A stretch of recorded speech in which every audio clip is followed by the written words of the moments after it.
যে তুই এটি কিসের নেতাগিরি করতে আসছিস, তুই কিসের নেতা, তুই কবে বিএনপি করিস। কিন্তু আমি শুধু প্রিন্সিপালের সাথে বললাম যে স্যার কি এটা ব্যবহার হলো। আগের যে রাগটা উনি আমাকে দেখেই আমি ওর ধারণা যে আমি ওদের সাথে গেছি, হ্যাঁ এটাই হলো ওর ধারণা। আদান প্রদান হয়ে গেছে অলরেডি। আমরা উঠে আসবো, এই আলিয়া নামের মহিলাটা, এই আলিয়া বারবার আমাদের ভিডিও করে, আর শুধু ভিডিওই করে না, শুধু কথা বলছে যে আপনারা কি করতে আসছেন, আপনারা চাঁদা নিতে আসছেন, এমুক করেছেন সমুক করেছেন ইত্যাদি ইত্যাদি বলতে থাকে। তখন আমরা বললাম আমরা জাস্ট চিঠি দিতে আসছি, আপনারা এইভাবে আমাদেরকে কেন মোবাইল ভিডিও করছেন। আরেক ভাই আমার ওয়ার্ড সভাপতি, সেকেন্ড ওয়ার্ড সভাপতি, এই ওয়ার্ডের 4 নম্বর ওয়ার্ড সভাপতি এসদার আলী ভাই বলছে এই মোবাইলটা কেড়ে নাও। তো মোবাইলটা যখন কেড়ে নাও বলেছেন, প্রিন্সিপালের কাছ থেকে এসে অনেক দূরে হেঁটে এসে ওই বড় ভাইটাকে একটা থাপ্পড় মারে।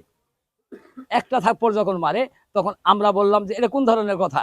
যখন আবার আগানোর জন্য যখন আরেকটা মোবাইল নিতে যাই, ওই 2 নম্বর ওয়ার্ডের সভাপতি, সাবেক ওয়ার্ড সভাপতি আফাজউদ্দিন যখন ওই মোবাইলটা নিতে যায়, তাকে ফেলে দিয়ে হ্যাস্তে নাস্তে করার পরে আমাদের তাফসির কুরআন মাহফিলের যে বর্তমান আহ্বায়ক অবসরপ্রাপ্ত পুলিশ আলহাজ আব্দুল সামাদকে ধাক্কা মেরে ফেলে দিয়ে ওই মনে করেন আফাজ আলীকে আক্রমণ করে আফাজ আলীকে ওখানে ফেলে দিয়ে উলঙ্গ অবস্থায় মনে করেন হ্যাস্ত করে। তারপরে আরেকজন যখন যে বাধা দিতে যায় তাকেই মনে করেন মারধর করে, মানে অসংখ্য। আমরা একবার হতভম্ব হয়ে গেলাম, আরে এই মহিলারা কি করে রে, পাকা খেপা কুকুরের মতন মনে করে যাকেই কথা বলছে তাকেই কামড়ানোর মতন ভাব হচ্ছে। তারপরে আপনারা ইতিমধ্যে দেখবেন একটা ভাইরাল জুতা পিটানো হচ্ছে বলে একটা ইয়া হচ্ছে, ওটা আমাদের সাহাদ ভাই পাশের ওয়ার্ডের 5 নম্বর ওয়ার্ডের, সে একটা বিশিষ্ট ব্যবসায়ী, মৎস্য ব্যবসায়ী, সে একদম সমাজসেবক। সে আসছিল, সে আসে নাই নিজে, তাকে এই অধ্যক্ষ আব্দুর রাজ্জাক এবং এই আক্কাস বুলবুল প্রফেসর ওকে ডেকে নিয়ে আসা হয়েছিল। এই কারণে তার কাছে এই কলেজের একটা জমি তার পুকুরের মধ্যে পড়ে, তার নিজের টাকা দেওয়ার জন্য ওরাই ডেকেছিল।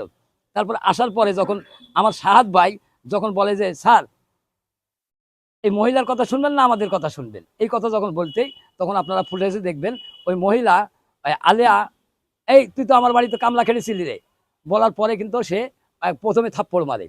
ভাইটা লজ্জায় বসে পড়ার পরে পায়ের স্যান্ডেলটা খুলে 2-4টা স্যান্ডেলে থাপ্পড় মারছে, এটাই ভাইরাল দেখা যাচ্ছে। আর শুধু এটা নয়, বর্তমান দেখছি ফেসবুকে ইউটিউবে এই যে আমাদের এই ঘটনাকে, তুচ্ছ ঘটনাকে বড় ধরনের এডিট করে মনে করেন মানে বিএনপির ভাবমূর্তি নষ্ট করা হচ্ছে। এখানে কোনো বিএনপি নয়, আমরা দলমত নির্বিশেষে কোরআন তাফসির মাহফিল করি এই জায়গাতেই। এখানে কোনো বিএনপি নয়। আর বিএনপির ভাইদেরকে শুধু মানে বহিষ্কারও করা হচ্ছে দেখছি যেখানে টিভিতে।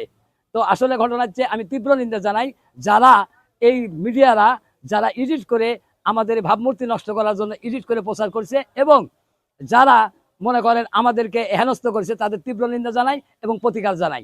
এটা অবশ্যই আমাদের দরকার। আর পাশাপাশি এই আওয়ামী লীগের দোসর আব্দুর রাজ্জাক বর্তমান ভারপ্রাপ্ত অধ্যক্ষ সাহেব, একে আমরা অবসর চাই। এবং এই আলিয়া ম্যাডাম বললে ভুল হবে, আসলে খানকি, এই খানকি মহিলা এ দীর্ঘ যাবৎ ধরে ভুয়া নিয়োগের পর বেতন তুলে দীর্ঘদিন ধরে তিনি খাচ্ছিলেন।